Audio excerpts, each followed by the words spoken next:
we provide you the platform to turn your dreams into reality. Give wings to your aspirations with KR Mangalam University.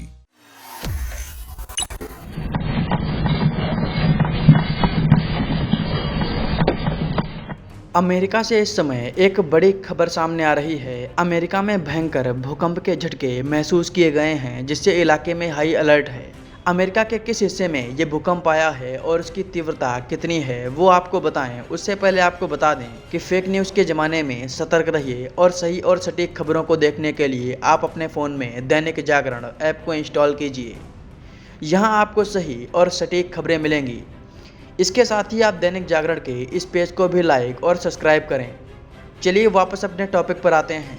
America के Alaska में कई जगहों पर भूकंप के झटके महसूस किए गए हैं। अभी जो हाल ही में भूकंप आया है उसकी तीव्रता 7.3 नापी गई है।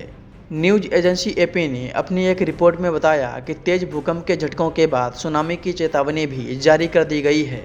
इससे लोग अभी भी दहशत में हैं। भूकंप के बाद सुनामी की चेतावनी से सबसे ज़्यादा समुद्री इलाकों में रहने वाले मछुआरे प्रभावित होंगे।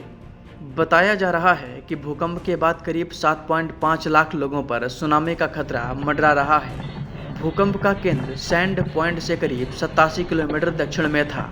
अलास्का में जब ये भूकंप आया तब उस समय दोपहर के 12:37 का समय हुआ था। भूकंप की वजह से कितना नुकसान हुआ, हालांकि इसको लेकर अभी कोई जानकारी नहीं मिल सकी है।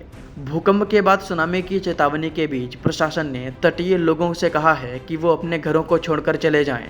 करीब 41,000 मछुआरों को तट खाली करने का सुझाव दिया गया है। बता दें कि अमेरिका में पिछले 2 महीनों में कई बार भूकंप आया है। पहले 16 जुलाई को टेक्सास में 1.8 तीव्रता, उसके बाद 23 जून को डेनाली बरो, एंकरेज और अलास्का में 4 की तीव्रता का भूकंप आया था। अमेरिका का राज्य अलास्का भूकंप के लिहाज से बहुत संवेदनशील है। यह पैसिफिक रिंग ऑफ फायर में आता है, जिसकी वजह से यहाँ अक्सर भूकंप आते रहते हैं। 1964 में यहाँ 9.2 की तीव्रता का भूकंप आया था, जिसने भीषण तबाही मचाई थी।